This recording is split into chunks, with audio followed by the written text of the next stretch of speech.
বিসমিল্লাহির রহমানির রহিম। আসসালামু আলাইকুম। সুপ্রিয় সাংবাদিক বন্ধুগণ, র্যাব 15 কর্তৃক আয়োজিত আজকের এই সংবাদ সম্মেলনে আপনাদের সবাইকে স্বাগত জানাচ্ছি। আমি সহকারী পুলিশ সুপার জামিলুল হক। আপনারা অবগত আছেন যে সাম্প্রতিক সময়ে কক্সবাজার বিভিন্ন উপজেলাগুলোতে এবং রোহিঙ্গা ক্যাম্পগুলোতে বিভিন্ন ধরনের সন্ত্রাসী কর্মকাণ্ড সংঘটিত হচ্ছে এবং অসংখ্য হত্যাকাণ্ডগুলো সংঘটিত হয়েছে। তো রোহিঙ্গা ক্যাম্পের সন্ত্রাসী কর্মকাণ্ডের যে উত্থান এবং বিস্তার ঘটেছে এবং সেখানে যে হত্যাকাণ্ডগুলো সংঘটিত হয়েছে সেগুলোতে যে আগ্নেয়াস্ত্র ব্যবহার হয়েছিল সেগুলোর সোর্স কোথায় এবং ডিস্ট্রিবিউশন চ্যানেলটা কি সেগুলো নিয়ে আমরা কাজ করতে থাকি এবং আপনারা জানান যে সাম্প্রতিক সময়ে আমরা অনেকগুলো উল্লেখযোগ্য সাফল্য অর্জন করতে সক্ষম হয়েছে। তাছাড়া স্থানীয় যে বিভিন্ন মাদক ব্যবসায়ী যারা সিন্ডিকেট রয়েছে এবং বিভিন্ন সন্ত্রাসী গোষ্ঠী ডাকাত এবং চোরা কারবারি যারা রয়েছে তারা আধিপত্য বিস্তারের জন্য বিভিন্ন ধরনের আগ্নেয়াস্ত্র ব্যবহার করছে।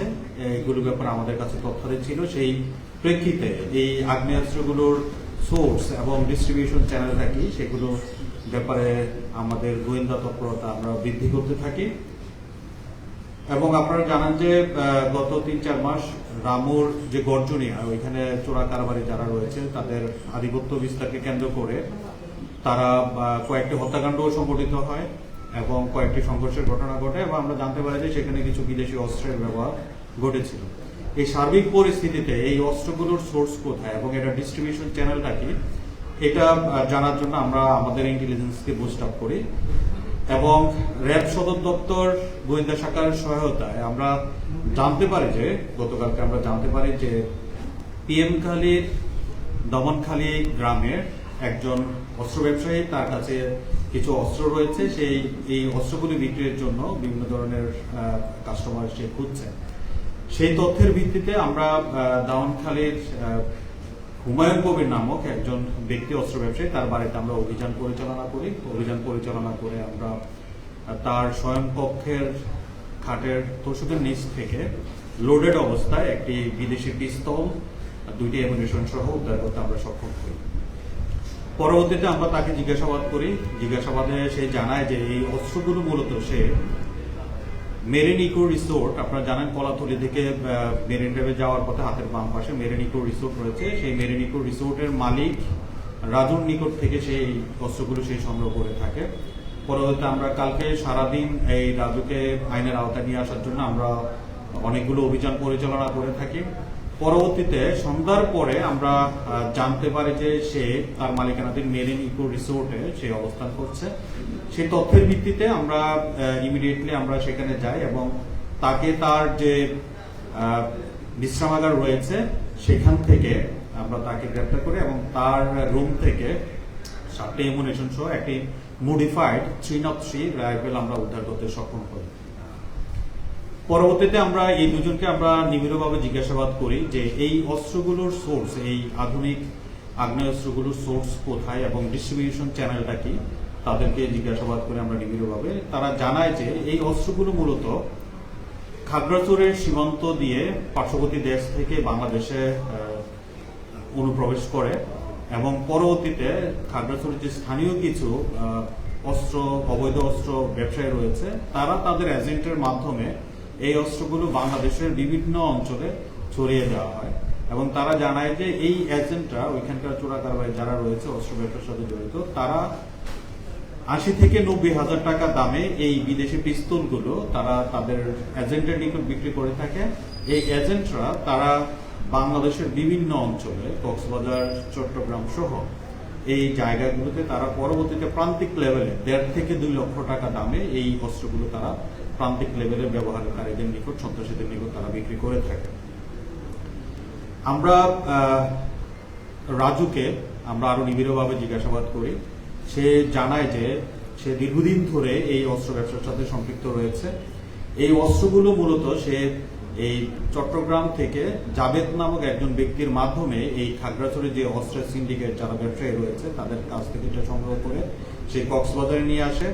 কক্সবাজারে এনে সে রোহিঙ্গা ক্যাম্প এবং স্থানীয় কিছু মাদক ব্যবসায়ী যারা অস্ত্রের মাধ্যমে প্রাধান্য বিস্তার করতে চায় এবং কিছু চোরা কারবারি রামুতে যারা গরু ব্যবসা চোরা কারবারির সাথে জড়িত এখানকার বিভিন্ন গোষ্ঠী রয়েছে আপনারা জানেন, তাদের নিকট সহ ঈদগাহ চকরিয়ার বিভিন্ন যে সন্ত্রাসী গোষ্ঠী ডাকাত যারা রয়েছে তাদের নিকট তারা এই অস্ত্রগুলো 1.5 থেকে 2 লক্ষ টাকা দামে সে বিক্রি করে থাকে। দীর্ঘদিন ধরে সেই অস্ত্র ব্যবসার সাথে জড়িত। সে মূলত হচ্ছে এই হোটেল ব্যবসার আড়ালে তার মেরিন ইকো রিসোর্টের সে মালিকানাধীন একটি প্রতিষ্ঠান তার, এবং তার আরো কিছু ঠিকাদারি ব্যবসা রয়েছে এবং আরো কিছু প্রতিষ্ঠান রয়েছে। সেই মূলত এই হোটেল ব্যবসা এবং অন্যান্য ব্যবসার আড়ালে সে মূলত দীর্ঘদিন ধরে অনেক বছর ধরে সেই অস্ত্রের ব্যবসা অবৈধ অস্ত্রের ব্যবসা করে আসছে।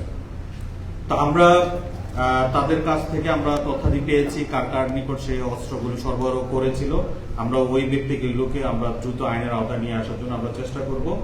তো আমরা যাদেরকে আমরা গ্রেপ্তার করেছি, প্রথম আমরা গ্রেপ্তার করেছিলাম যেমন হুমায়ুন কবির পতিয়া, তার বাবার নাম হচ্ছে কবির আহমেদ, গ্রাম দাউনখালী, ইউনিয়ন হচ্ছে PM খালী, এবং তার বিরুদ্ধে পূর্বে 3টি মামলা রয়েছে। তাছাড়া পরবর্তীতে আমরা যাকে ধরেছি মেইন মূল হোতা কক্সবাজারের কাজী জাফর সাদেক রাজু, যিনি হচ্ছেন মেরিন ইকো রিসোর্টের মালিক। তার পিতার নাম হচ্ছে আব্দুস সবুর, মধ্যম বাহারছড়া তার গ্রাম কক্সবাজারে। তার বিরুদ্ধে পূর্বে একটি অস্ত্র এবং একটি মাদক মামলা রয়েছে। তো আরেকটি ইন্টারেস্টিং বিষয় আমি আপনাদেরকে শেয়ার করি যে তাদেরকে আমরা আরো জিজ্ঞাসাবাদ করেছিলাম যে রাজু, হুমায়ুন, ফটিকছড়ির যে জাবেদ এবং উখিয়াতে আরেকজন ব্যক্তির নাম বলেছিল ইউসুফ, যারা এই মূলত অস্ত্র সিন্ডিকেটটা পরিচালনা করে এই অঞ্চলে।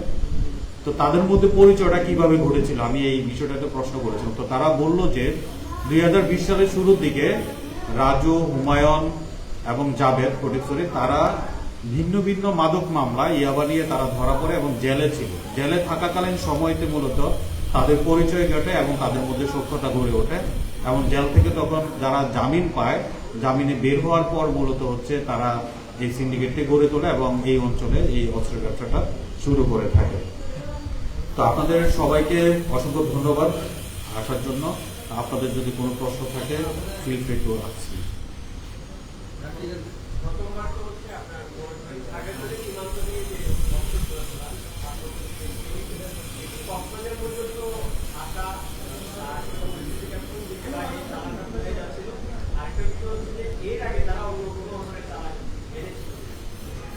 ধন্যবাদ। ওরা মূলত চট্টগ্রামের যে সিন্ডিকেট যারা রয়েছে তারা খাগড়াছড়ি ওই যে সীমান্তবর্তী অঞ্চল দিয়ে মূলত এই অস্ত্রগুলো বাংলাদেশে অনুপ্রবেশ করে, এবং এই অস্ত্র ব্যবসায়ী যারা রয়েছে খাগড়াছড়ির তাদের বিভিন্ন এজেন্ট রয়েছে। তো চট্টগ্রামের এজেন্ট যিনি, তার নাম হচ্ছে জাবেদ, বাড়ি হচ্ছে ফটিকছড়ি। সে মূলত এই জাবেদ মূলত হচ্ছে রাজুর কাছে অস্ত্রগুলো বিক্রি করে থাকে, সে নিয়ে আসে সাথে করে রাজুর কাছে বিক্রি করে। রাজু হচ্ছে হুমায়ুন এবং উখিয়াতে ইউসুফ নামে একজন ব্যক্তি সহ আরো কয়েকজন তার এজেন্ট রয়েছে, তাদের মাধ্যমে এগুলো ছড়িয়ে দেওয়া হয়। এই ডিস্ট্রিবিউশন চ্যানেলের মাধ্যমে মূলত হচ্ছে কক্সবাজারে এই অস্ত্রগুলো প্রবেশ করে থাকে। তার আগেও তারা বিভিন্ন সময় এই অস্ত্র নিয়ে এসেছে, আমাদের কাছে স্বীকার করেছে, এবং অস্ত্রগুলো তারা কাকে কাকে দিয়েছে সেই বিষয়গুলো ব্যক্তিদের নামও আমাদের কাছে বলেছে। আমরা তাদের বিরুদ্ধে শীঘ্রই অভিযান পরিচালনা করে এই অস্ত্রগুলো উদ্ধার করার চেষ্টা করি। ধন্যবাদ।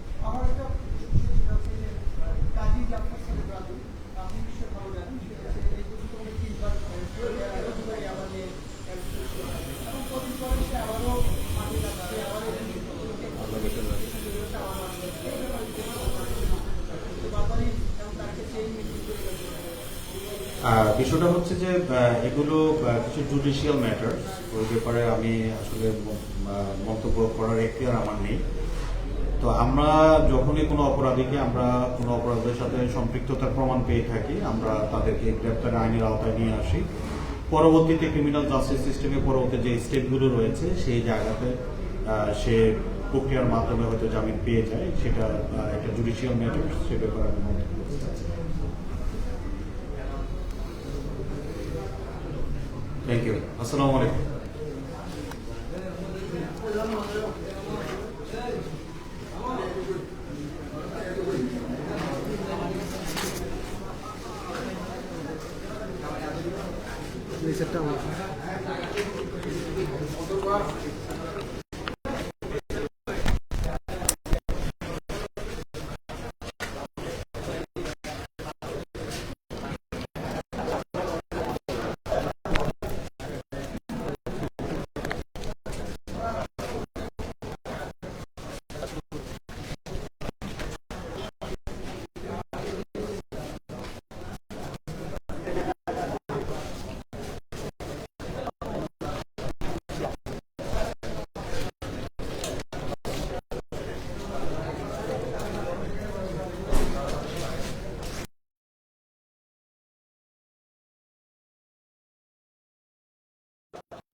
রাজু দুবাই এরা কিন্তু অস্ত্রের ব্যবসায়ী অবৈধ অস্ত্র তারা বিভিন্ন জায়গায় তারা বিক্রি করে সরবরাহ করে চট্টগ্রাম কার্যক্রম থেকে তারা বিভিন্ন উপায়ে অস্ত্রগুলো সংগ্রহ করত। পাশাপাশি পরবর্তীতে যখন তারা আশা থেকে বাহিরটা দিয়ে এই অস্ত্রগুলো তারা কিনত এবং পরে তারা বিভিন্ন ক্যাম্প সহ বিভিন্ন এলাকার যে পোস্ট কমিউনিটি আছে সেখানে কিন্তু এই অস্ত্রগুলো তারা বিভিন্ন এলাকায় বিক্রি করতে বলে তারা জানতে পেরেছি কয়েকটা একটু আগে এর সংবাদ সম্মেলন হয়েছে।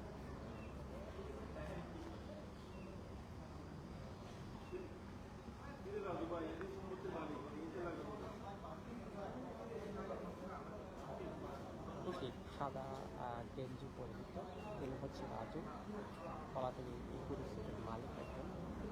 তার কাছ থেকে অবৈধ অস্ত্র পাওয়া গেছে। পাশাপাশি অস্ত্র ব্যবসায়ী আমরা জানতে পেরেছি, আমরা দেখার চেষ্টা করছি একটু আগে।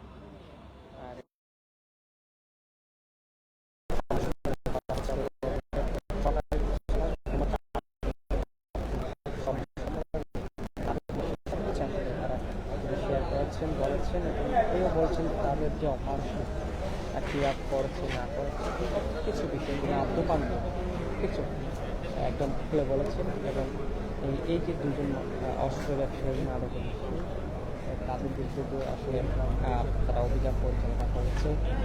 প্রথমে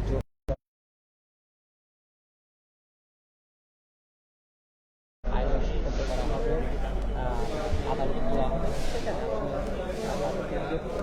শাস্তি দেওয়া হয় সেটা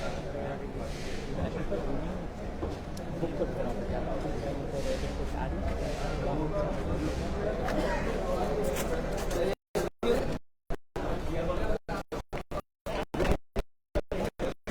অনেক বড় কিলো